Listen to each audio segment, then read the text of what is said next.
Second match for Sri Lanka against the 2-times World Cup champions and defending runners-up, Team West Indies. The match was set to play in Karachi on October 13th. This is the third clash between two nations in the World Cup, yet Sri Lanka not being able to win a single game against opponent side in World Cup arena. First encounter West Indies sweeps out Sri Lanka easily, and the second encounter ended up in a draw due to bad weather. National Stadium, Karachi has a capacity around 34,000. It is a test venue since 1956. From records point of view, in 1956, Pakistan was able to bowl out Australian team for 80 runs in a test match. For this match, just like their first game, Mr. Steve Woodward and Mr. VK Ramangsvamya will act as the umpires. This is the 7th game in the competition and 4th match for Group B. So far with 2 wins, Pakistan leading the board and England at second. Sri Lanka and West Indies yet to open their accounts. On the other hand, 3 matches held in Group A, and surprisingly Australia leading the table with 8 points. New Zealand over 2 the world champions, and India at 3 with 0 points in their only game. On the second game of the competition, England played against West Indies, and they won the match in 2 wickets. It was a nail-biter, and this is overall West Indies' 3rd loss in World Cups, and 1st loss to England. Alan Lamb fights alone when chasing the total of 243, and he was able to get it through in the last over. There's 4. Brilliant shot. Brilliant shot by Alan Lamb. Oh yes. Oh yes. The Yorker became a full toss. Lamb was... It's in the gap. It's there. Well played, Foster. And down go the heads of the West Indians. They played it so well, but were taken by the brilliance of Lamb. And see how Viv Richards is the first to shake Lamb's hand. What entertainment this crowd have had. Jack Bannister will quickly tell me not only how it was done, but... Third game played between India and Australia as the opening game of Group A. Jeff Marsh's 100 put Australia in a strong position. But India took the challenge of the chase and fall off just 1 run short to the victory. And that is Marsh's 100. And that is a magnificent shot, a beautiful shot. And they are back to that shot. Ball taking on the off stump, close fast, mid-wicket.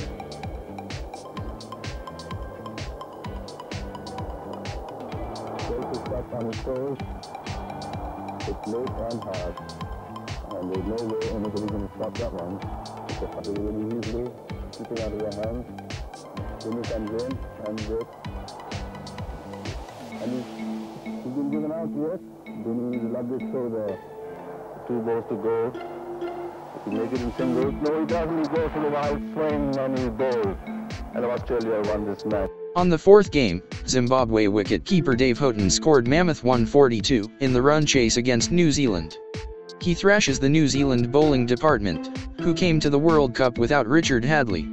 Dave got himself out as the 8th wicket, and even his effort not enough to beat New Zealand's score, so they lost the match by 3 runs. Vicious shot.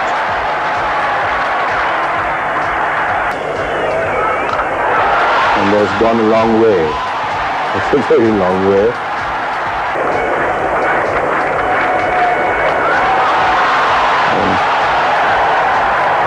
And that is far more.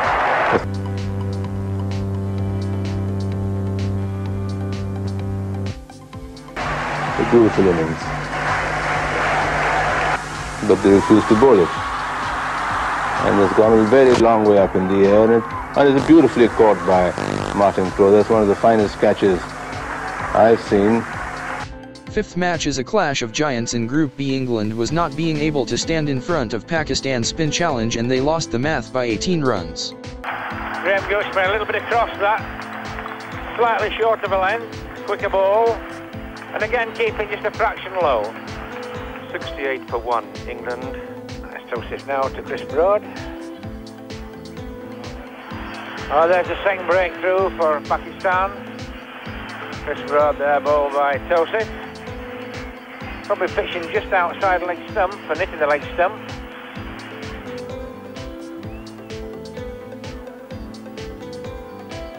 Bowled him.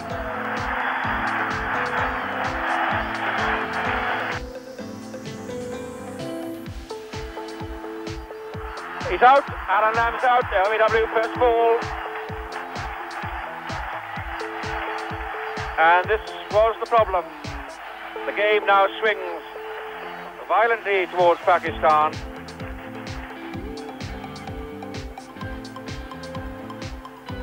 Kadir to Downton. That's going to be out. Salim Yusuf was under that. And Downton is caught by Yusuf, bowled Abdul Kadir for naught. And England really are virtually down and out. As you said, for batsmen. On the game before the current match, Australia easily beats Zimbabwe by 96 runs.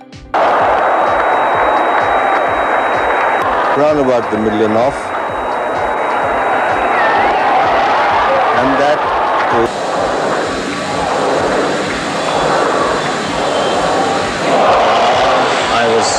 That is not.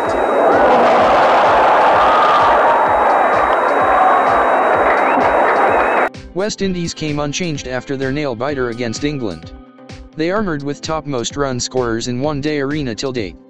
West Indies skipper, the only man who scored more than 5,000 runs leading the team. Including 9 centuries, he has scored 5,223 runs in 132 games till today. Opening batsman Desmond Haynes second in the all-time top list with 4,348 runs in 123 games with 8 centuries. Apart from these two, West Indies having batting firepower like Richie Richardson, and young opener introduced to fill the gap of legendary Gordon Greenidge. Their firing power is not that strong like early 80s. They are missing their lethal bowling meshing, Malcolm Marshall. But included the fastest bowler in the earth, Patrick Patterson. Also Courtney Walsh to support him. Sri Lankan team made 2 changes. Roy Dias was replaced by another technical savvy middle-order batsman, Ranjan Madugal. Due to his bad performance, even though he took 2 wickets, they decided to rest Ramesh Ratnayak and called Ashantha Damel, who was the start in Sri Lanka's 1983 World Cup saga. This time Sri Lanka won the toss and decided to bowl first. Carlisle Best put up 45 runs for the first wicket with Haynes and goes first. Richie Richardson goes on his first ball. Then came their skipper into the play. The man who on his day can win a test match, a one-day international, all on his own.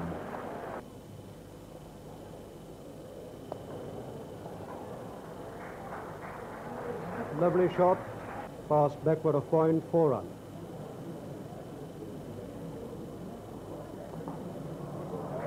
That's a beautiful shot. Classy shot from Richards. Just leaned into that one.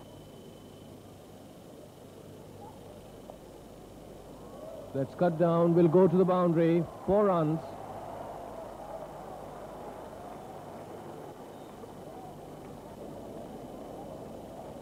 Anura Siriaka.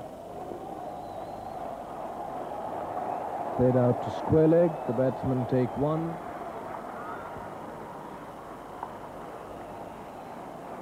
That is 50 for Viv Richards.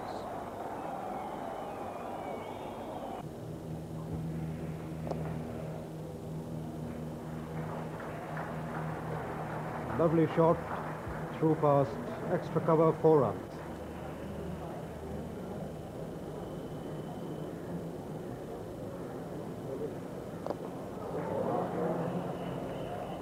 Tremendous shot by Richards, whacking that one past extra cover, 4 runs.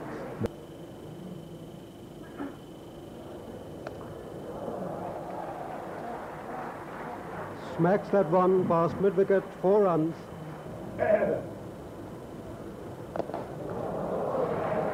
It's a beautiful shot by Richards, over long on for 6.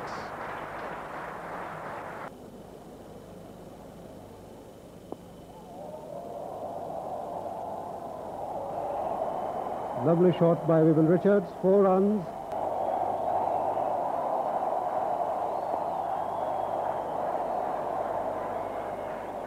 And the batsman going back for the second. And that's Richards' 100.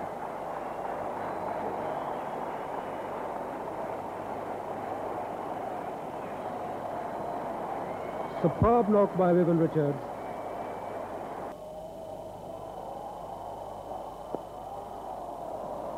Lovely shot by Richards, past extra cover, 4 runs.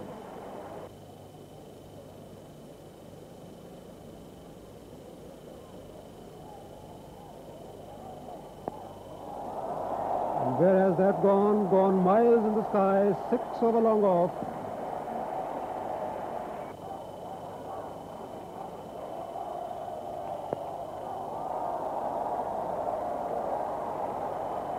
Four more runs past mid-wicket.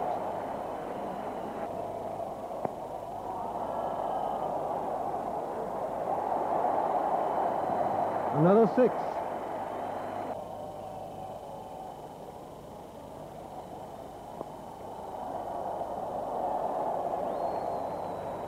Four more runs past backward of point.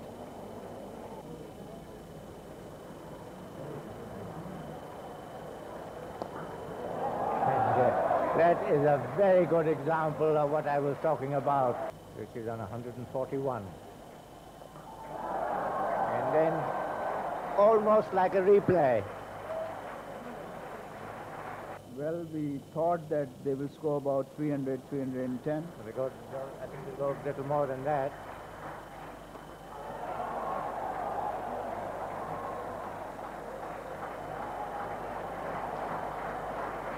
Well, with that,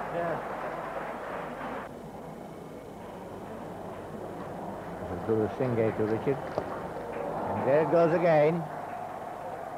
4 runs. 326 for 3.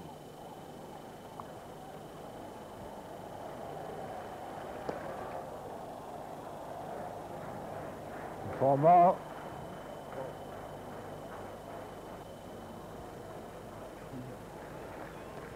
Full toss. 4 runs. 6 runs. Another 6.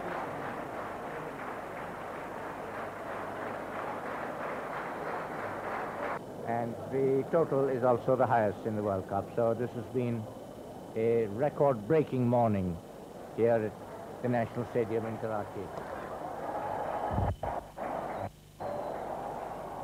And that's a very fine catch. That's superbly taken. Manama. And that's the end of Viv Richards' innings. A very fine catch indeed. Standing ovation for the great man. So, the scorecard speaks itself. 360 for 4 in 50 overs.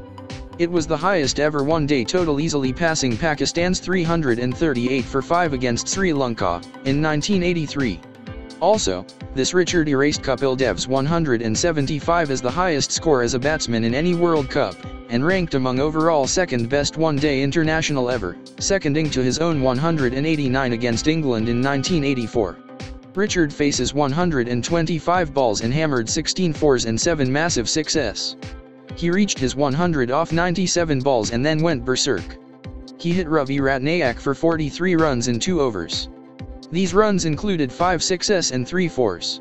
He and other Centurion, Desmond Haynes, put up a partnership of 182 for the 3rd wicket, which is the 14th best in record, 4th best in all time for the 3rd wicket.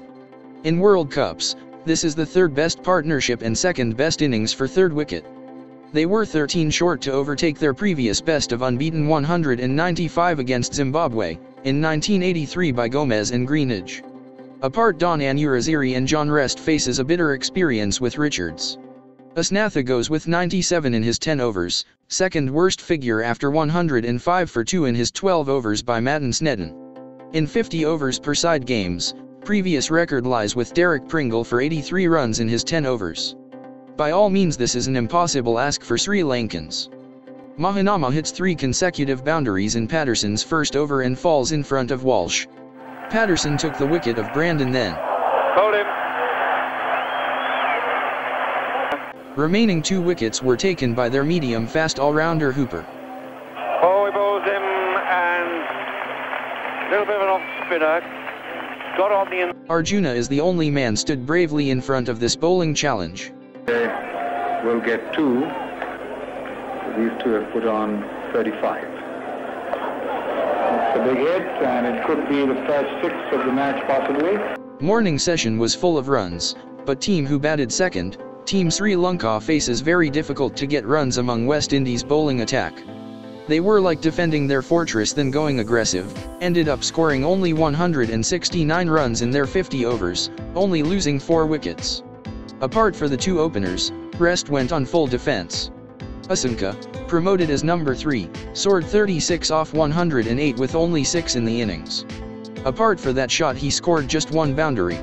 Aggressiver of India was totally tightened up, he was unable to score a single boundary. Arjuna played 52 in 93 balls with 5 fours and skipper Mendes scored unbeaten 37 with 5 fours. Not like Sri Lankan bowlers, all Caribbean bowlers found their rhythms. Especially their spin department consists of Viv and Richards. Undoubtedly, Richards was adjudicated as the man of the match. Due to his performance West Indies were able to open their points account by adding 4, concluding 191 runs victory against Sri Lanka. For the next match, Sri Lanka will go to Peshawar to meet England. Let's find out about that game in our next episode.